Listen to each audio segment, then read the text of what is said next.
Hi friends, നമസ്കാരം.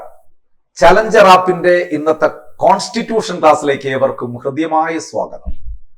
സുഹൃത്തുക്കളെ, ഇത് 2026 പുതിയ വർഷം. പുതിയ വർഷത്തിന്റെ പ്രത്യേകത എന്താണ്? ഇത് നിങ്ങളുടെ വർഷമാണ്. നിങ്ങളുടെ ഔദ്യോഗിക ജീവിതം അടയാളപ്പെടുത്തുന്ന വർഷം.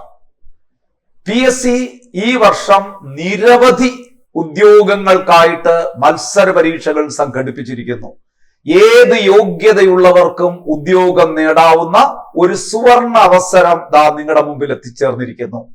ഈ അവസരം ഫലവത്തായി പ്രയോജനപ്പെടുത്തണമെന്ന് ഞാൻ ആദ്യമേ നിങ്ങളെ ഓർമ്മിപ്പിക്കുന്നു. അതിന് കൃത്യമായ ആസൂത്രണത്തിലൂടെ, ചിട്ടയായ പരിശീലനത്തിലൂടെ ചലഞ്ചർ ആപ്പിന്റെ ക്ലാസുകൾ പരമാവധി ഉൾക്കൊണ്ടുകൊണ്ട് നിങ്ങൾ മുന്നോട്ട് പോവുക. നിങ്ങളുടെ വിജയം വരെ ഞങ്ങൾ ചലഞ്ചർ ആപ്പ് നിങ്ങൾക്കൊപ്പം ഉണ്ടാകും എന്ന് ഉറപ്പ് പറഞ്ഞുകൊണ്ട് ഞാൻ ക്ലാസ്സിലേക്ക് കടക്കുന്നു. അതിനു മുമ്പ് ഒരു കാര്യം കൂടി ഓർമ്മിപ്പിക്കട്ടെ. സുഹൃത്തുക്കളെ, എപ്പോഴും ഏറ്റവും വേഗതയേറിയവനും ശക്തിമാനും ആയിരിക്കണമെന്നില്ല വിജയിക്കുന്നത്. മറിച്ച് വിജയിക്കും എന്ന് ഉറച്ചു വിശ്വസിച്ച് സധൈര്യം മുന്നോട്ട് പോകുന്നവനാണ് യഥാർത്ഥ വിജയശ്രീലാളിതനായി മാറുന്നത്.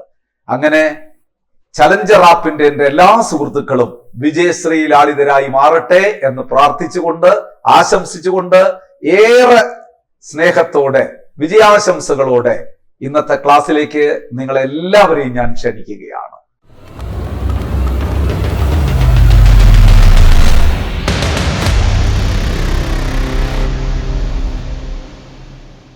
ഇന്ന് നമ്മൾ ഡിസ്കസ് ചെയ്യുന്നത് ഒരു കുഞ്ഞു ടോപ്പിക്കാണ്. കുഞ്ഞു ടോപ്പിക് എന്ന് പറയുമ്പോൾ ഇന്ത്യൻ ഭരണഘടനയില് നമ്മുടെ ഭരണഘടനാ തലവനായ രാഷ്ട്രപതിയുടെ അധികാരങ്ങൾ വിശദീകരിക്കുന്ന ഒരു ടോപ്പിക് ഉണ്ട്.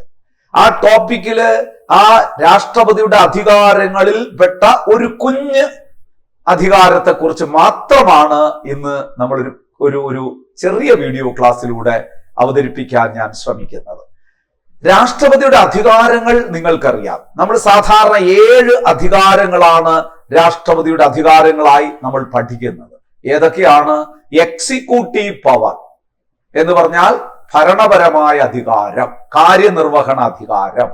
ലെജിസ്ലേറ്റീവ് പവർ, പാർലമെന്റിലെ അധികാരം. മിലിറ്ററി പവർ, സൈനിക അധികാരം. ഫിനാൻഷ്യൽ പവർ, സാമ്പത്തിക അധികാരം.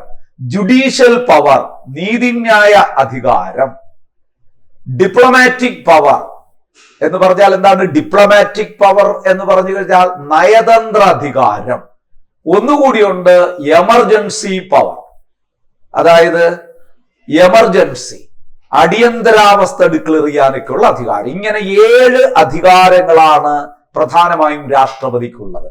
അതിൽ നമ്മൾ രണ്ടാമത് പറഞ്ഞ ലെജിസ്ലേറ്റീവ് പവറിൽ ഉൾപ്പെട്ട ഒരു കുഞ്ഞധികാരമാണ് വീറ്റോ പവർ എന്ന് പറയുന്നത്. രാഷ്ട്രപതിയുടെ വീറ്റോ അധികാരം വളരെ പ്രധാനപ്പെട്ട ഒരു കുഞ്ഞ് ഏരിയ ആണ്. നമുക്ക് അത് മാത്രം ഇന്നത്തെ ക്ലാസ്സിൽ ഒന്ന് ഡിസ്കസ് ചെയ്യാം.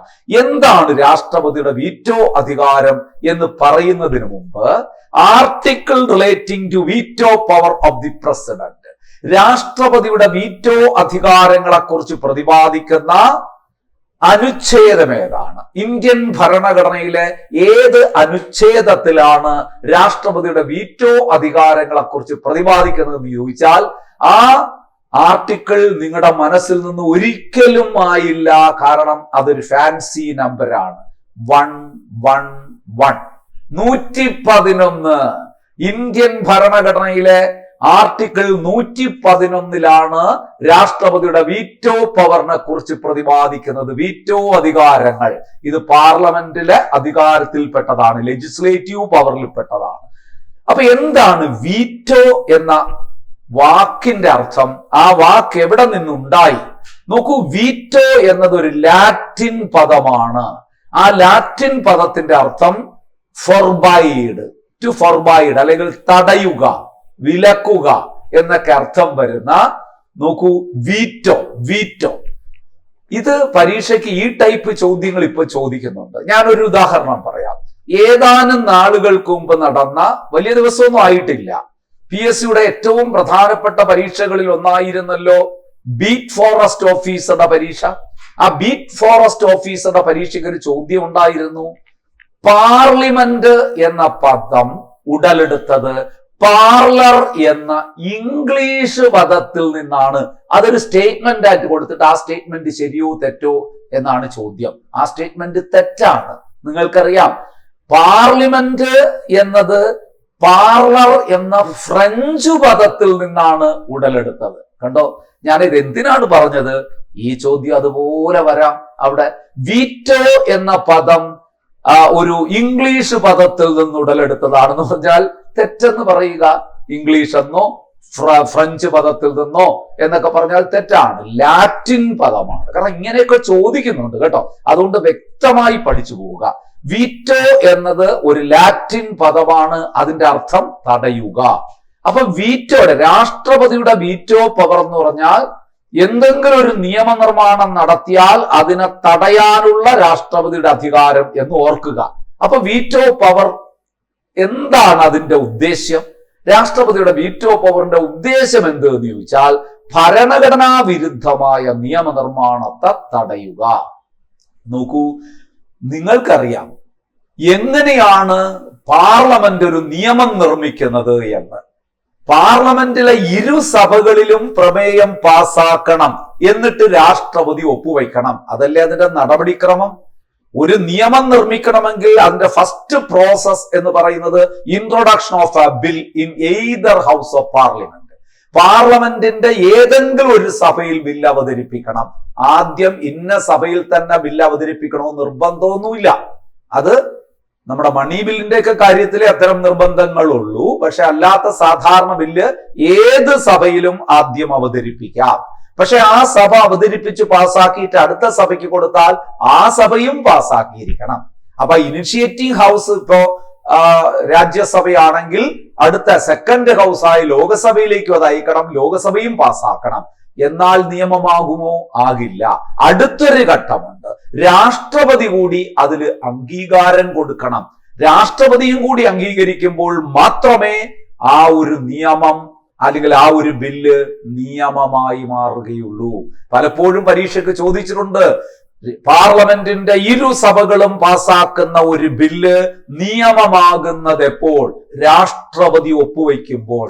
അപ്പം പാർലമെന്റിന്റെ 3 ഘടകങ്ങളായ ഉപരിമണ്ഡലമായ രാജ്യസഭയും കീഴ്മണ്ഡലമായ ലോകസഭയും ഒരു ബില്ല് അംഗീകരിച്ച് പാർലമെന്റിന്റെ അവിഭാജ്യ ഘടകമായ രാഷ്ട്രപതിയുടെ അംഗീകാരവും കൂടി കിട്ടുമ്പോൾ മാത്രമേ ആ ബില്ല് നിയമമായി മാറുകയുള്ളൂ എന്ന് നിങ്ങൾക്കറിയാം. അപ്പോഴ് പാർലമെന്റിന്റെ ഇരുസഭകളും ചേർന്ന് നിർമ്മിച്ചിരിക്കുന്ന നിയമം അൺകോൺസ്റ്റിറ്റ്യൂഷൻ ആണെങ്കിലോ, ഭരണഘടനാ വിരുദ്ധമാണെന്ന് രാഷ്ട്രപതിക്ക് തോന്നുകയാണെങ്കിൽ രാഷ്ട്രപതി അതിന് അംഗീകാരം കൊടുക്കുമോ? കൊടുക്കൂല.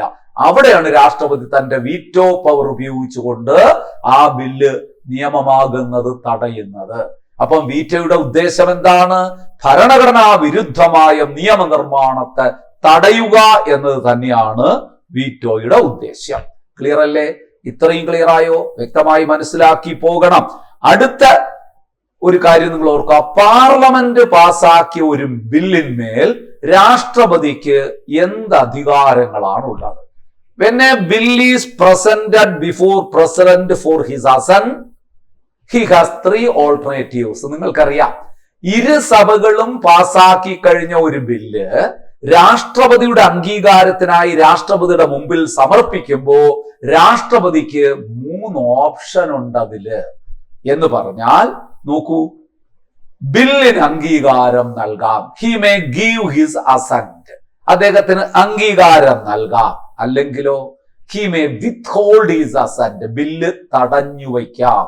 ബില്ലിന് അംഗീകാരം നൽകാതിരിക്കാം. എന്താണ് അധികാരം? പുനഃപരിശോധനയ്ക്ക് തിരിച്ചയക്കാം. He can return the bill for reconsideration of parliament. പാർലമെന്റിന്റെ പുനഃപരിശോധനയ്ക്ക് ബില്ല് തിരിച്ചയക്കാം. ശ്രദ്ധിച്ച് കേൾക്കണം. പാർലമെന്റ് പാസാക്കിയ ഒരു ബില്ല് രാഷ്ട്രപതിയുടെ മുമ്പിൽ അംഗീകാരത്തിനായി വന്നു കഴിഞ്ഞാൽ രാഷ്ട്രപതിക്ക് 3 കാര്യങ്ങൾ ചെയ്യാൻ അധികാരമുണ്ട്.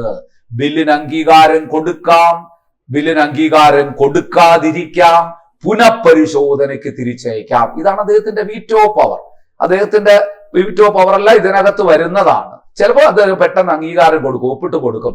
ചിലപ്പോൾ അദ്ദേഹം എന്ത് ചെയ്തു, ബില്ലിന് ഒപ്പിട്ട് കൊടുക്കുന്നില്ല, തടഞ്ഞു വെക്കുന്നു. ചിലപ്പോൾ അതെന്ത് ചെയ്യുന്നു, പുനഃപരിശോധനയ്ക്ക് ഈ ബില്ലിൽ ക്ലാരിറ്റി കുറവാണ്, ഇതിൽ ചില വ്യക്തത കുറവുണ്ട്, ഇത് ഒന്നുകൂടി പാർലമെന്റിൽ അവതരിപ്പിച്ച് ഒന്ന് ക്ലാരിറ്റി വരുത്തിയിട്ട് കൊണ്ടുവരിക എന്ന് പറഞ്ഞുകൊണ്ട് പുനഃപരിശോധനയ്ക്ക് തിരിച്ചയക്കാം.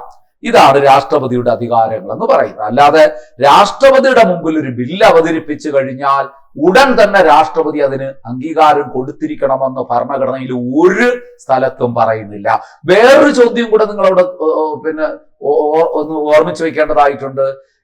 പാർലമെന്റ് പാസാക്കിയ ഒരു ബില്ല് രാഷ്ട്രപതിയുടെ അംഗീകാരത്തിനായി നൽകിക്കഴിഞ്ഞാൽ എത്ര സമയത്തിനുള്ളിൽ രാഷ്ട്രപതി അതിലൊരു തീരുമാനമെടുത്തിരിക്കണം? അങ്ങനെ ഒരു സമയപരിധിയേ ഇല്ല. രാഷ്ട്രപതിക്ക് അങ്ങനെ ഒരു സമയപരിധിയേ ഇല്ല. ഈ അടുത്ത കാലത്ത് സുപ്രീം കോടതിയിൽ ചില ഇഷ്യൂസ് ഉണ്ടായി, നിങ്ങൾക്കറിയാം. 3 മാസത്തിൽ കൂടുതലൊന്നും രാഷ്ട്രപതിക്കും ഗവർണർക്കും ബില്ല് തടഞ്ഞു വയ്ക്കാനുള്ള അവകാശം ഇല്ല എന്നൊക്കെ സുപ്രീം കോടതി പറഞ്ഞു. പക്ഷെ അതൊക്കെ വീണ്ടും മാറ്റി. അങ്ങനെ ഭരണഘടനാപരമായിട്ട് പ്രത്യേക അധികാരം ശരിക്ക് രാഷ്ട്രപതിക്കുണ്ട്. എത്ര കാലം വേണോ, അനിശ്ചിതകാലം വേണമെങ്കിലും ബില്ല് തടഞ്ഞു വയ്ക്കാനുള്ള അവകാശമുണ്ട്. ഒന്ന് ഓർത്തു വെച്ചോളൂ കേട്ടോ. അപ്പൊ ഇനി നമുക്ക് നോക്കാം ഇന്ത്യൻ രാഷ്ട്രപതി പ്രയോഗിക്കുന്ന വീറ്റോ അധികാരങ്ങൾ ഏതൊക്കെയാണ്. ശരിക്ക് നിങ്ങളോട് ആരെങ്കിലും ചോദിക്കുകയാണ് എത്ര തരം വീറ്റോ പവർ ഉണ്ട് എന്ന് ചോദിച്ചാൽ 4 തരം എന്ന് നിങ്ങൾക്ക് പറയാം. Absolute veto, suspensive veto, pocket veto and qualified veto. എന്തൊക്കെയാണ്? അബ്സല്യൂട്ട് വീറ്റോ, സമ്പൂർണ്ണ വീറ്റോ എന്ന് പറയാം, suspensive veto, pocket veto, qualified veto. ഇങ്ങനെ 4 തരം വീറ്റോ അധികാരങ്ങൾ പൊതുവെ ഉണ്ട്. പക്ഷേ ഇന്ത്യൻ രാഷ്ട്രപതി 3 തരം വീറ്റോ അധികാരങ്ങളാണ് ഉപയോഗിക്കുന്നത്. നമുക്കത് മാത്രം മതി. 3 തരം വീറ്റോ അധികാരങ്ങളാണ് ഇന്ത്യൻ രാഷ്ട്രപതി പ്രയോഗിക്കുന്നത്. അത് ഏതൊക്കെയാണ്? ഒന്ന്, സമ്പൂർണ്ണ വീറ്റോ. അതിന് ഇംഗ്ലീഷ് പറയുന്നത് അബ്സല്യൂട്ട് വീറ്റോ. ഇംഗ്ലീഷ് വാക്ക് പഠിക്കണം, ആ വാക്കാണ് പരീക്ഷയ്ക്ക് പലപ്പോഴും ചോദിക്കുന്നത്. അബ്സല്യൂട്ട് വീറ്റോ, സമ്പൂർണ്ണ വീറ്റോ. രണ്ടാമത്തത് സസ്പെൻസീവ് വീറ്റോ, സസ്പെൻസീവ് വീറ്റോ. മൂന്നാമത്തത് പോക്കറ്റ് വീറ്റോ. അപ്പൊ ഇന്ത്യൻ രാഷ്ട്രപതി പ്രയോഗിക്കുന്ന 3 തരം വീറ്റോ അധികാരങ്ങൾ ഏവ എന്ന് ചോദിച്ചാൽ സമ്പൂർണ്ണ വീറ്റോ അഥവാ absolute veto, suspensive veto and pocket veto. ഇനി ഇവ എന്താണെന്നും കൂടെ നമുക്കൊന്ന് പരിശോധിക്കാം. ഈ 3 വീറ്റോ അധികാരങ്ങള് എന്താണ് എന്ന് നമുക്കൊന്ന് പരിശോധിച്ച് നോക്കാം.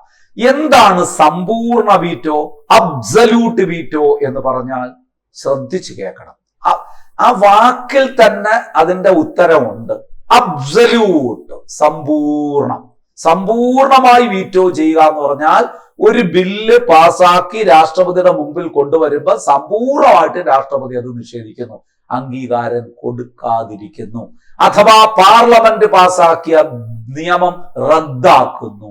അതാണ് സമ്പൂർണമായ വീറ്റോ. ബാക്കി തന്നെ ഉണ്ട് അബ്സല്യൂട്ട് ആയിട്ട്, അതിൽ ഒരു കണ്ടീഷനും പറയുന്നില്ല, ഈ ബില്ലിന് അംഗീകാരം തരില്ല, റദ്ദാക്കുന്നു. അതാണ് സമ്പൂർണ്ണ വീറ്റോ. ഇതിനെയാണ് പലരും പോക്കറ്റ് വീറ്റോ എന്നൊക്കെ പറയുന്നത്. അല്ല, ശ്രദ്ധിച്ചു പഠിക്കണേ, അങ്ങോട്ടിങ്ങോട്ട് തിരിഞ്ഞു പോകരുത്. അതായത് പാർലമെന്റ് പാസാക്കിയ ബില്ലിന് അംഗീകാരം നൽകാതെ തടഞ്ഞു വെക്കാനുള്ള രാഷ്ട്രപതിയുടെ അധികാരത്തിന്റെ പേരാണ് സമ്പൂർണ്ണ വീറ്റോ അഥവാ അബ്സല്യൂട്ട് വീറ്റോ. അതായത് ഒരു ബില്ല് നിയമമാകുന്നതിൽ നിന്ന് ഇത് പൂർണ്ണമായും തടയുന്നു. പാർലമെന്റിന്റെ 2 സഭകളും പാസാക്കിയ ഒരു ബില്ല് നിയമമാകാതിരിക്കാൻ രാഷ്ട്രപതിക്ക് കഴിയും. അല്ലെങ്കിൽ നിയമമാകുന്നത് പൂർണ്ണമായും തടയാൻ, സമ്പൂർണമായും തടയാൻ രാഷ്ട്രപതിക്ക് കഴിയും. ഏതിലൂടെ? അബ്സല്യൂട്ട് വീറ്റോയിലൂടെ.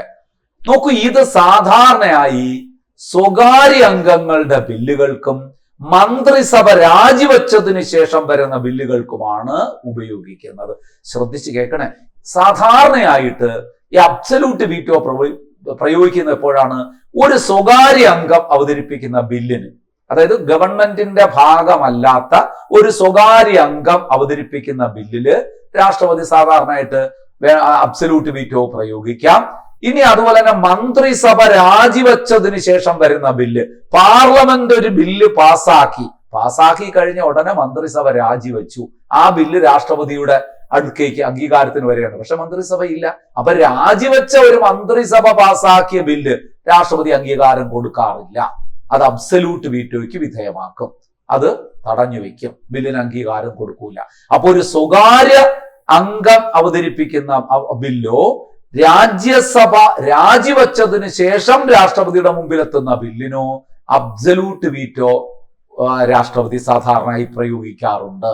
അങ്ങനെയാണെങ്കിൽ അവിടെ ഒരു ചോദ്യം കൂടെ നിങ്ങൾ ഓർത്തു വയ്ക്കണം. ഇന്ത്യയിൽ ആദ്യമായി സമ്പൂർണ്ണ വീറ്റോ ഉപയോഗിച്ച രാഷ്ട്രപതി ആരാണ്? ഇന്ത്യയിൽ ആദ്യമായിട്ട് അബ്സല്യൂട്ട് വീറ്റോ ഉപയോഗിച്ച രാഷ്ട്രപതി ഇന്ത്യയുടെ ആദ്യത്തെ രാഷ്ട്രപതി തന്നെയാണ്, ഡോക്ടർ രാജേന്ദ്ര പ്രസാദ് ആണ്.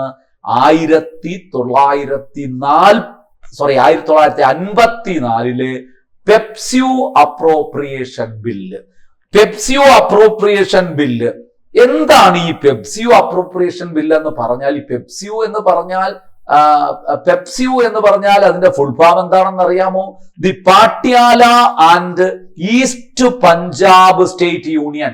The Patiala and east Punjab state union എന്ന് പറഞ്ഞാൽ 8 നാട്ടുരാജ്യങ്ങളെയും കൂടെ ചേർത്തുകൊണ്ട് സർദാർ വല്ലഭായ് പട്ടേൽ 1948 ഉദ്ഘാടനം ചെയ്ത ഒരു യൂണിയൻ പ്രദേശമാണ്.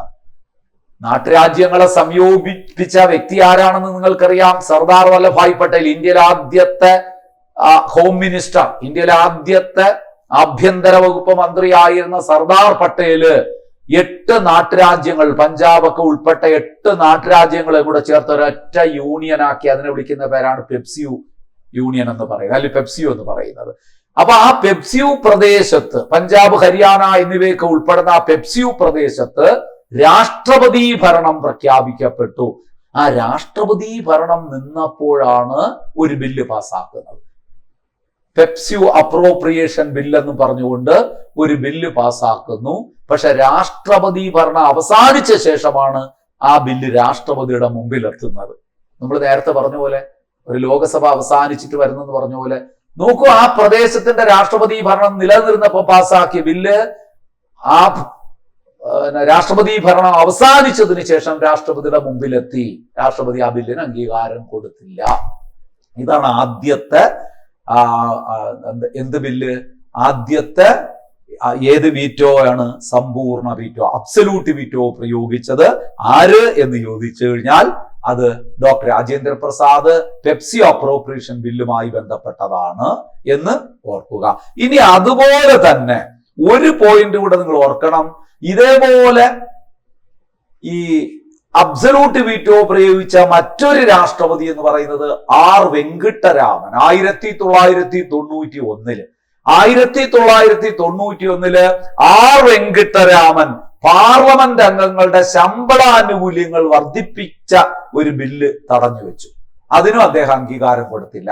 പാർലമെന്റ് അംഗങ്ങളുടെ ശമ്പളം വർദ്ധിപ്പിച്ച ബില്ല്, അതെന്താണ് അദ്ദേഹം തടഞ്ഞു വയ്ക്കാൻ കാരണം? ലോകസഭ പിരിച്ചുവിട്ടതിന്റെ തലേന്നാണ് ആ ബില്ല് അവതരിപ്പിച്ചത്. ലോകസഭ പിരിച്ചുവിടുന്നതിന്റെ തലേ ദിവസം അവതരിപ്പിച്ച ബില്ല് കൊണ്ട് രാഷ്ട്രപതിയുടെ മുമ്പ് വന്നു കഴിഞ്ഞാൽ രാഷ്ട്രപതി അംഗീകാരം കൊടുക്കണമെന്നില്ല, അംഗീകാരം കൊടുത്തിട്ടില്ല. ഇതൊക്കെയാണ് സമ്പൂർണ്ണ വീറ്റോ. അപ്പൊ നിങ്ങൾ സമ്പൂർണ്ണ വീറ്റോ പവർ എന്ന് പറഞ്ഞാൽ നിങ്ങൾ മനസ്സിലാക്കേണ്ടത്, പാർലമെന്റ് പാസാക്കിയ ഒരു ബില്ലിന് അംഗീകാരം കൊടുക്കാതിരിക്കാനുള്ള രാഷ്ട്രപതിയുടെ അധികാരം, അല്ലെങ്കിൽ പാർലമെന്റ് പാസാക്കിയ ഒരു നിയമം റദ്ദ് ചെയ്യാനുള്ള രാഷ്ട്രപതിയുടെ അധികാരം, അത് നിയമമാകുന്നതിൽ നിന്ന് തടയാനുള്ള രാഷ്ട്രപതിയുടെ അധികാരം ഡോക്ടർ രാജേന്ദ്ര പ്രസാദ് ആദ്യമായിട്ടൊരു സമ്പൂർണ്ണ വീറ്റോ പവർ ഉപയോഗിച്ചാണ് പെപ്സ്യു ആയി ബന്ധപ്പെട്ട പ്രദേശങ്ങളുമായി ബന്ധപ്പെട്ട അപ്രോപ്രിയേഷൻ ബില്ലാണ്. അതുപോലെ നമ്മൾ പറഞ്ഞു 1991 ആർ വെങ്കിട്ടരാമനാണ് പാർലമെന്റ് അംഗങ്ങളുടെ ശമ്പളാനുകൂല്യങ്ങൾ വർദ്ധിപ്പിച്ചുകൊണ്ടുള്ള ഒരു ബില്ലിനും അംഗീകാരം കൊടുക്കാതിരുന്നത്. കാരണം ലോകസഭ പിരിച്ചുവിട്ടതിന്റെ തലേന്നാളാണ് ബില്ല് അവതരിപ്പിച്ചെന്നുള്ള കാരണം കൊണ്ട്. ക്ലിയർ ആയോ? അത്രയും ഓർക്കണം. രണ്ടാമത്തെ വീറ്റോയിലേക്ക് നമുക്ക് വരാം. സസ്പെൻസീവ് വീറ്റോ, വെരി ഇമ്പോർട്ടന്റ് ആണ്. സസ്പെൻസീവ് വീറ്റോ, പാർലമെന്റ് പാസാക്കിയ ഒരു ബില്ല്, ശ്രദ്ധിച്ച് കേൾക്കണേ, പാർലമെന്റ് പാസാക്കിയ ഒരു ബില്ല് പുനഃപരിശോധനയ്ക്കായി തിരിച്ചയക്കാനുള്ള രാഷ്ട്രപതിയുടെ അധികാരം. ആദ്യം പറഞ്ഞ സമ്പൂർണ്ണ വീറ്റോ എന്താണ്? Power of president to withhold his assent to a bill passed by the parliament. ഇപ്പം പറയുന്നത് എന്താണ്? Power of president to return a bill for reconsideration. Parliament പാസ്സാക്കിയ ഒരു ബില്ല് പുനഃപരിശോധനയ്ക്ക് തിരിച്ചയക്കാനുള്ള രാഷ്ട്രപതിയുടെ അധികാരത്തിന്റെ പേരാണ് സസ്പെൻസീവ് വീറ്റോ. എന്ന് പറഞ്ഞാൽ ബന്ധപ്പെട്ട ബില്ല് പരിഷ്കരിക്കുകയോ അല്ലാതെയോ വീണ്ടും രാഷ്ട്രപതിയുടെ മുമ്പിൽ എത്തിച്ചാൽ ആ ബില്ല് വീണ്ടും രാഷ്ട്രപതിക്ക് അംഗീകരിക്കേണ്ടി വരും എന്ന് പറഞ്ഞാൽ ഇത് വളരെ രസകരമായ ഒരു കാര്യമാണ്. അതായത് ഒരു ബില്ല് രാഷ്ട്രപതിയുടെ മുമ്പിൽ വരുമ്പോൾ രാഷ്ട്രപതി പറയുന്നു ഇതിന് ക്ലാരിറ്റി ഇല്ല, ഇതിൽ ചില സംശയങ്ങളുണ്ട്, ഇതിൽ കുറെ കൂടെ വ്യക്തത വരുത്തണം, ഈ ബില്ല് ഒന്ന് പുനഃപരിശോധിക്കണമെന്ന് പറഞ്ഞ് തിരിച്ചയക്കുകയാണ്. പക്ഷെ ഇതിനാണ് സസ്പെൻസീവ് വീറ്റോ എന്ന് പറയുന്നത്. ഈ സസ്പെൻസീവ് വീറ്റോയെ മറികടക്കാൻ പാർലമെന്റിന് ഒരു മാർഗമുണ്ട്. എന്താണെന്നറിയാമോ? ആ ബില്ല് ഒന്നുകൂടി പാർലമെന്റിൽ അവതരിപ്പിച്ച് അതിൽ മാറ്റം വരുത്തുകയോ വരുത്താതിരിക്കുകയോ ചെയ്യാം. അതേപടി തന്നെയാണ് വീണ്ടും രാഷ്ട്രപതിയുടെ മുമ്പിൽ പ്രസന്റ് ചെയ്താൽ പിന്നെ രാഷ്ട്രപതിക്ക് സസ്പെൻസീവ് വീറ്റോ പവർ ഇല്ല, പിന്നെ രാഷ്ട്രപതിക്ക് അംഗീകാരം കൊടുക്കുകയേ നിവർത്തിയുള്ളൂ. അപ്പൊ സസ്പെൻസീവ് വീറ്റോയെ മറികടക്കാൻ ഈസി ആയിട്ട് കഴിയും പാർലമെന്റിന് ആ ബില്ല് അവതരിപ്പിച്ചിട്ട് അതിൽ എന്തെങ്കിലും മാറ്റം വരുത്തുകയോ മാറ്റം വരുത്താതിരിക്കുകയോ ചെയ്യാം. രാഷ്ട്രപതി പുനഃപരിശോധനയ്ക്ക് തിരിച്ചയച്ച ബില്ലിനെ അതേപടി പുനഃപരിശോധിച്ചു എന്ന് പറഞ്ഞ് തിരിച്ച് രാഷ്ട്രപതിയുടെ മുമ്പിൽ അയച്ചു കൊടുത്താൽ രാഷ്ട്രപതി പിന്നെ സസ്പെൻസീവ് വീറ്റോ ഉപയോഗിക്കാനുള്ള അധികാരം രാഷ്ട്രപതിക്കില്ല എന്നുകൂടി നിങ്ങൾ ഓർക്കണം. ഇനി നോക്കൂ, പ്രസിദ്ധമായ സസ്പെൻസീവ് വീറ്റോ നമ്മൾ അവിടെ പഠിച്ചു. നമ്മുടെ സമ്പൂർണ്ണ വീറ്റോയിൽ നമ്മൾ 2 രാഷ്ട്രപതിമാരുടെ പേര് പറഞ്ഞു. ആദ്യമായിട്ട് അത് പ്രയോഗിച്ചത് ഡോക്ടർ രാജേന്ദ്ര പ്രസാദ് 1954. പിന്നീട് നമ്മൾ വെങ്കിട്ടരാമനും പ്രയോഗിച്ചു എന്ന് പറഞ്ഞു. ഇപ്പൊ നമ്മൾ ചോദിക്കുന്നത് സസ്പെൻസീവ് വീറ്റോ ആദ്യമായി പ്രയോഗിച്ച അല്ലെങ്കിൽ പ്രധാനപ്പെട്ട സസ്പെൻസീവ് വീറ്റോ നടത്തിയ രാഷ്ട്രപതി ആരെന്ന് ചോദിച്ചാൽ അത് 2006 രാഷ്ട്രപതിയായിരുന്ന APJ അബ്ദുൽ കലാമാണ് സസ്പെൻസീവ് വീറ്റോ പ്രയോഗിച്ചത്. ഏത് ബില്ലാണെന്ന് അറിയാമോ? Office of profit bill 2006. Office of profit എന്ന് വെച്ചാൽ ഒരാൾക്ക് ഒന്നിൽ കൂടുതൽ പദവി വഹിക്കാൻ കഴിയും എന്ന് പറഞ്ഞുകൊണ്ട് ഒരു ബില്ല് പാസ്സാക്കി. അതായത് ഒരാൾക്ക് ഒരു പദവിയിൽ നിന്ന് ശമ്പളം കിട്ടുന്നു, മറ്റൊരു പദവി വെച്ച് വീണ്ടും ശമ്പളം കിട്ടാൻ ഒക്കെ അധികാരമുണ്ടെന്ന് പറഞ്ഞുകൊണ്ട് ഒരു ബില്ല് പാസ്സാക്കി. അബ്ദുൽ കലാം പറഞ്ഞു നടക്കില്ല. അദ്ദേഹം എന്ത് ചെയ്തു? ആ ബില്ല് പുനഃപരിശോധനയ്ക്ക് തിരിച്ചയച്ചു. അങ്ങനെ ഓഫീസ് ഓഫ് പ്രോഫിറ്റ് ഒരാൾക്ക് ഒന്നിൽ കൂടുതൽ ഓഫീസ് ഓഫ് പ്രോഫിറ്റ് കിട്ടാൻ അർഹതയില്ല എന്ന നിഗമനത്തിൽ അദ്ദേഹം ആ ബില്ല് ഇത് ശരിയല്ല, ഇത് ഭരണഘടനയുടെ അന്തസത്തയ്ക്ക് വിരുദ്ധമാണെന്നൊക്കെ പറഞ്ഞുകൊണ്ട് അദ്ദേഹം ആ ബില്ല് പുനഃപരിശോധിക്കണം എന്ന് പറഞ്ഞ് തിരിച്ചയച്ചു. അപ്പൊ സസ്പെൻസീവ് വീറ്റോ എന്ന് പറഞ്ഞാൽ എന്താണ്? Power of president to return the bill for reconsideration of parliament. പാർലമെന്റിന്റെ പുനഃപരിശോധനയ്ക്ക് ഒരു ബില്ല് തിരിച്ചയക്കാനുള്ള രാഷ്ട്രപതിയുടെ അധികാരത്തിന്റെ പേരാണ് സസ്പെൻസീവ് വീറ്റോ. സസ്പെൻസീവ് വീറ്റോ പാർലമെന്റിന് എങ്ങനെ മറികടക്കാം എന്ന് ചോദിച്ചാൽ ആ ബില്ല് പാർലമെന്റിൽ അവതരിപ്പിച്ച് അത് അതിൽ മാറ്റം വരുത്തുകയോ വരുത്താതിരിക്കുകയോ ചെയ്തുകൊണ്ട് വീണ്ടും രാഷ്ട്രപതിയുടെ മുമ്പിൽ ആ ബില്ല് അവതരിപ്പിച്ചാൽ പിന്നീട് രാഷ്ട്രപതിക്ക് സസ്പെൻസീവ് വീറ്റോ പ്രയോഗിക്കാൻ അധികാരമില്ല. സസ്പെൻസീവ് വീറ്റോ പ്രധാനപ്പെട്ട സസ്പെൻസീവ് വീറ്റോ പ്രയോഗിച്ച രാഷ്ട്രപതി ആരാണ് എന്ന് ചോദിച്ചാൽ doctor APJ Abdul Kalam 2006 office of profit bill എന്ന് പറയുന്ന 2026 ഒരാൾക്ക് ഒന്നിൽ കൂടുതൽ പദവി വഹിക്കാൻ കഴിയും എന്ന് പറഞ്ഞുകൊണ്ട് പാസ്സാക്കിയ ബില്ലിനാണ് അദ്ദേഹം അംഗീകാരം കൊടുക്കാതെ തിരിച്ചയച്ചത്. ഓർക്കണം, രാഷ്ട്രപതിക്ക് സസ്പെൻസീവ് വീറ്റോ പ്രയോഗിക്കാൻ കഴിയാത്ത ചില ബില്ലുകളുണ്ട്. തിരിച്ചയക്കാൻ കഴിയാത്ത ബില്ല്, രാഷ്ട്രപതി സാധാരണ തിരിച്ചയക്കാൻ കഴിയാത്ത ബില്ല് മണി ബില്ല്. എന്തുകൊണ്ട്? മണി ബില്ല് രാഷ്ട്രപതിയുടെ അംഗീകാരത്തോടു കൂടിയാണ് ലോകസഭയിൽ അവതരിപ്പിക്കുന്നത്. മനസ്സിലാക്കണം. Article 110 defines a money bill. Money ബില്ലിനെ നിർവചിക്കുന്ന ഭരണഘടനാ അനുച്ഛേദം 110 മറക്കാതിരിക്കുക. 110 അനുസരിച്ച് ഒരു മണി ബില്ല്, ഒരു 110 അനുസരിച്ചുള്ള ഒരു മണി ബില്ല്. ആ മണി ബില്ലൊക്കെ എപ്പോഴും നിങ്ങൾ ഇനി പഠിക്കും, കൂടുതലായിട്ട് പഠിക്കും. നമ്മുടെ ഒരു ബില്ല് മണി ബില്ലാണോ അല്ലയോ എന്ന് തീരുമാനിക്കുന്നത് ആരെന്ന് ചോദിച്ചാൽ അത് ലോക്സഭാ സ്പീക്കറാണ്. ഒരു ഫിനാൻസ് ബില്ലിന് ലോക്സഭാ സ്പീക്കർ സർട്ടിഫൈ ചെയ്യുമ്പോഴാണ് അത് മണി ബില്ലായി മാറുന്നത്. ആ മണി ബില്ല് ലോകസഭയിൽ അവതരിപ്പിക്കുന്നത് തന്നെ രാഷ്ട്രപതിയുടെ ശുപാർശയോടുകൂടിയാണ് കേട്ടോ. അപ്പൊ രാഷ്ട്രപതി അംഗീകരിച്ച ഒരു ബില്ല് ലോകസഭ പാസാക്കി. ആ ലോകസഭ പാസാക്കിയ മണി ബില്ല് പിന്നെ രാഷ്ട്രപതി എന്ത് ചെയ്യില്ല? റിജക്റ്റ് ചെയ്യാൻ കഴിയില്ല. മണി ബില്ല് ലോകസഭ പാസാക്കിയാൽ മതിയല്ലേ? മണി ബില്ല് അവതരിപ്പിക്കുന്ന, ഇപ്പൊ ഒന്ന് രണ്ട് ചോദ്യങ്ങളൂടെ പഠിച്ചു വെച്ചോളൂ. മണി ബില്ല് അവതരിപ്പിക്കുന്നത് എവിടെ? ലോകസഭയിൽ. മണി ബില്ല് പിന്നെ ഒരു ബില്ല് മണി ബില്ലാണോ അല്ലയോ എന്ന് തീരുമാനിക്കുന്നത് ആര്? ലോക്സഭാ സ്പീക്കർ. മണി ബില്ലിനെ കുറിച്ച് പ്രതിപാദിക്കുന്ന അനുച്ഛേദം 110. ഇനി മണി ബില്ല് ലോക്സഭ പാസ്സാക്കിയിട്ട് രാജ്യസഭയിലേക്ക് അയച്ചു കൊടുക്കും. രാജ്യസഭയ്ക്ക് പ്രത്യേകിച്ച് റോളൊന്നും ഇല്ല. ലോകസഭ അംഗീകരിച്ച മണി ബില്ലിനെ അംഗീകരിക്കുകയേ നിവർത്തിയുള്ളൂ. ആർക്ക്? രാജ്യസഭയ്ക്ക്. എത്ര ദിവസം രാജ്യസഭയ്ക്ക് മണി ബില്ല് കൈവശം വയ്ക്കാം? 14 ദിവസം. ഇത് വളരെ പ്രധാനപ്പെട്ട ചോദ്യമാണ്, സ്ഥിരം ചോദിക്കുന്നതാണ്. മണി ബില്ല് എത്ര ദിവസത്തിനുള്ളിൽ രാജ്യസഭ തിരിച്ചയച്ചിരിക്കണം? 14 ദിവസത്തിനുള്ളിൽ. പഠിക്കണേ, മണി ബില്ല് 14 ദിവസത്തിനുള്ളിൽ രാജ്യസഭ തിരിച്ചയക്കണം.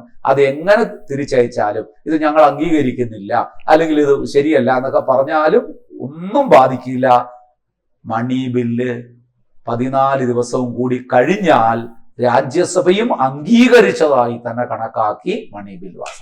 അങ്ങനെ ഒരു മണി ബില്ല് പിന്നെ രാഷ്ട്രപതിയുടെ മുമ്പിൽ അംഗീകാരത്തിന് വന്നാൽ രാഷ്ട്രപതിക്ക് വീറ്റോ പവർ ഉപയോഗിക്കാൻ പറ്റില്ല, തിരിച്ചയക്കാൻ പറ്റില്ല. അതുപോലെ തിരിച്ചയക്കാൻ പറ്റാത്ത മറ്റൊരു ബില്ലുണ്ട്. സസ്പെൻസീവ് വീറ്റോക്ക് ഒരു കാരണവശാലും വിധേയമാക്കാൻ കഴിയാത്ത മറ്റൊരു ബില്ലുണ്ട്. കോൺസ്റ്റിറ്റ്യൂഷണൽ അമെൻമെന്റ് ബില്ല്, ഭരണഘടനാ ഭേദഗതി ബില്ല്. ഭരണഘടനാ ഭേദഗതി ബില്ലിന് രാഷ്ട്രപതി അംഗീകാരം കൊടുത്തേ മതിയാകൂ എന്ന് ഒരു ഭരണഘടനാ ഭേദഗതിയിലൂടെ വ്യക്തമാക്കപ്പെട്ടിട്ടുണ്ട്. പരീക്ഷയ്ക്ക് ചോദിക്കും, ഭരണഘടനാ ഭേദഗതി ബില്ലിന് രാഷ്ട്രപതി അംഗീകാരം നൽകിയിരിക്കണം എന്ന് വ്യവസ്ഥ ചെയ്യുന്ന ഭരണഘടനാ ഭേദഗതി ഏത്? 24ാം ഭേദഗതി 1971. 1971 21ാം ഭേദഗതിയിലൂടെയാണ് ഇങ്ങനൊരു വ്യവസ്ഥ കൊണ്ടുവന്നത്. എന്ന് പറഞ്ഞാൽ എന്താണ്? It made it obligatory for the president to give his assent to the constitutional amendment bill. ഭരണഘടനാ ഭേദഗതി ബില്ലിന് രാഷ്ട്രപതി അംഗീകാരം നൽകിയിരിക്കണം എന്ന് വ്യവസ്ഥ ചെയ്യുന്ന ഭേദഗതി എന്ന് വെച്ചാൽ 24ാം ഭേദഗതി 1971. ഈ 24ാം ഭേദഗതിയിൽ മറ്റൊരു പോയിന്റും കൂടി ഉള്ളത് നിങ്ങൾക്ക് അറിയോ? ഞാൻ അതുകൂടി ഒന്ന് പറയാം. ഇതുമായി ബന്ധപ്പെട്ടതല്ല, അത് സ്ഥിരം ചോദിക്കുന്നതാണ്. 24ാം ഭേദഗതിയിൽ മറ്റൊരു കാര്യം പറയുന്നുണ്ടല്ലോ, മൗലികാവകാശങ്ങൾ ഉൾപ്പെടെ ഭരണഘടനയുടെ ഏതു ഭാഗവും ഭേദഗതിയാൻ പാർലമെന്റിന് അധികാരമുണ്ട്. അപ്പൊ 24ാം ഭേദഗതിയിലൂടെ ശരിക്കും 2 പോയിന്റുകളാണ് വ്യക്തമാക്കിയിരിക്കുന്നത്. മൗലികാവകാശങ്ങൾ ഉൾപ്പെടെ ഭരണഘടനയുടെ ഏതു ഭാഗവും ഭേദഗതിയാൻ പാർലമെന്റിന് അധികാരമുണ്ട് എന്ന് വ്യവസ്ഥ ചെയ്യുന്ന ഭേദഗതി 24ാം ഭേദഗതി. ഭരണഘടനാ ഭേദഗതി ബില്ലിന് രാഷ്ട്രപതി അംഗീകാരം നൽകിയിരിക്കണം എന്ന് വ്യവസ്ഥ ചെയ്യുന്ന ഭേദഗതി ഏത്? 24ാം ഭേദഗതി 1971. അതുകൂടി ഒന്ന് പഠിച്ചു വെച്ചോളൂ. അപ്പോ 2 വീറ്റോ പവർ നിങ്ങൾ പഠിച്ചു കഴിഞ്ഞു. ഇനി ഒരു വീറ്റോ പവറും കൂടെ നമുക്ക് പഠിക്കാനുള്ളൂ, പോക്കറ്റ് വീറ്റോ പവർ. ശ്രദ്ധിച്ച് കേൾക്കുക, പോക്കറ്റ് വീറ്റോ പവർ. എന്താണ് ഈ പോക്കറ്റ് വീറ്റോ പവർ എന്ന് പറഞ്ഞു കഴിഞ്ഞാല്, നിയമനിർമ്മാണ സഭകൾ പാസാക്കുന്ന ബില്ലിന്മേൽ യാതൊരു നടപടികളും സ്വീകരിക്കാതിരിക്കാനുള്ള രാഷ്ട്രപതിയുടെ അധികാരം. Power of president not to take a decision upon a bill passed by the parliament. ആദ്യം പറഞ്ഞ എന്താണ്? അബ്സല്യൂട്ട് വീറ്റോ, അംഗീകാരം കൊടുക്കാതിരിക്കാനുള്ള അവകാശം. സസ്പെൻസീവ് വീറ്റോ, തിരിച്ചയക്കാനുള്ള അവകാശം, പുനഃപരിശോധനയ്ക്ക്. പോക്കറ്റ് വീറ്റയോ, ഒരു തീരുമാനം എടുക്കാതിരിക്കാനുള്ള രാഷ്ട്രപതിയുടെ അധികാരം. അതായത് പാർലമെന്റ് പാസാക്കിയ ഒരു ബില്ലിന്മേൽ രാഷ്ട്രപതിക്ക് ഒരു തീരുമാനം എടുക്കാതിരിക്കാനുള്ള അധികാരം എന്ന് പറഞ്ഞാൽ അതിനർത്ഥം എന്താണ്? പോക്കറ്റ് വീറ്റോ എന്ന് പറഞ്ഞാൽ power of president not to take a decision upon a bill. He neither reject nor accept nor return, but he simply keeps the bill pending for an indefinite period. അനിശ്ചിത കാലത്തേക്ക് bill തടഞ്ഞു വെക്കുന്നു, ഒരു തീരുമാനവും എടുക്കുന്നില്ല. ഒരു ബില്ലിന്മേൽ ഒരു ബില്ല് കിട്ടിയതായിട്ട് പോലും രാഷ്ട്രപതി പരിഗണിക്കുന്നില്ല. അപ്പം നിയമസഭകൾ പാസാക്കിയ ബില്ലിൽ യാതൊരു നടപടിയും സ്വീകരിക്കാതിരിക്കാനുള്ള രാഷ്ട്രപതിയുടെ അധികാരത്തിന്റെ പേരാണ് പോക്കറ്റ് വീറ്റോ. അനിശ്ചിത കാലത്തേക്ക് ബില്ല് തടഞ്ഞുവെക്കാം. ഭരണഘടനാ ഭേദഗതി ബില്ലിൽ രാഷ്ട്രപതിക്ക് പോക്കറ്റ് വീറ്റോ അധികാരം ഉണ്ടായിരിക്കുന്നതല്ല. നമ്മൾ നേരത്തെ പഠിച്ച കാര്യമാണ്. സസ്പെൻസീവ് വീറ്റോ പറഞ്ഞത് തന്നെയാണ് പറയുന്നത്. ഭരണഘടനാ ഭേദഗതി ബില്ലിൽ ഈ വീറ്റോ പവർ ഒന്നും രാഷ്ട്രപതിക്ക് പ്രയോഗിക്കാൻ കഴിയില്ല. കാരണം എന്താണ്? 24th Amendment Act of 1971 made it obligatory for the president to give his assent to the constitutional amendment bill എന്ന് നമ്മൾ പഠിച്ചു. ഭരണഘടനാ ഭേദഗതി ബില്ലിന് രാഷ്ട്രപതി അംഗീകാരം നൽകിയിരിക്കണം എന്ന് 24ാം ഭേദഗതി 1971 നിഷ്കർഷിക്കുന്നു. പോക്കറ്റ് വീറ്റോ അവിടെ നടക്കൂല. ഇനി പോക്കറ്റ് വീറ്റോ പ്രയോഗിച്ച ആദ്യ ഇന്ത്യൻ രാഷ്ട്രപതി ആരാണ്? ഗ്യാനി സെയിൽ സിംഗ് ആണ്. 1986 ഒരു പോസ്റ്റ് ഓഫീസ് ഭേദഗതി ബില്ലില്, പോസ്റ്റ് ഓഫീസ് അമെൻമെന്റ് ബില്ലിലാണ് ഇദ്ദേഹം എന്ത് പ്രയോഗിച്ചത്? പോക്കറ്റ് വീറ്റോ പവർ ഉപയോഗിച്ചത്. അപ്പൊ ഒന്ന് ഓർത്തു വെച്ചോളൂ, നമ്മുടെ അബ്സല്യൂട്ട് വീറ്റോ പ്രയോഗിച്ച ആദ്യ രാഷ്ട്രപതി ആരാണ്? ഡോക്ടർ രാജേന്ദ്ര പ്രസാദ്. രണ്ടാമത്തത് അതിനുശേഷം 91ന്റെ കാര്യം നമ്മൾ പറഞ്ഞല്ലോ, ആരാണ്? ആർ വെങ്കിട്ടരാമൻ. ഇനി എന്നാൽ സസ്പെൻസീവ് വീറ്റോ പ്രയോഗിച്ചത് നമ്മൾ പറഞ്ഞു 2006 APJ അബ്ദുൽ കലാമാണ്, അല്ലെ? ഓഫീസ് ഓഫ് പ്രോഫിറ്റ് ബിൽ എന്നൊക്കെ നമ്മൾ പഠിച്ചു. ഇനി നമ്മൾ പറഞ്ഞു എന്താണ്? ഇതാണ് ഏറ്റവും കൂടുതൽ തവണ പരീക്ഷയ്ക്ക് ചോദിച്ചുള്ളത്. പോക്കറ്റ് വീറ്റോ പവർ ഉപയോഗിച്ച ആദ്യ ഇന്ത്യൻ രാഷ്ട്രപതി ഗ്യാനി സെയിൽ സിംഗ് ആണ്. 1986 അതൊരു പോസ്റ്റ് ഓഫീസ് അമെൻമെന്റ് ബില്ലാണ്, പോസ്റ്റ് ഓഫീസ് ഭേദഗതി ബില്ലാണ്. ഇനി നോക്കൂ, നമുക്ക് ഇതിന്റെ ഒരു ഉദാഹരണമായിട്ട് പറയാം. എപ്പോഴൊക്കെയാണ് ഈ പോക്കറ്റ് വീറ്റോ ഉപയോഗിക്കുന്നത് നമുക്ക് നോക്കാം. പാർലമെന്റ്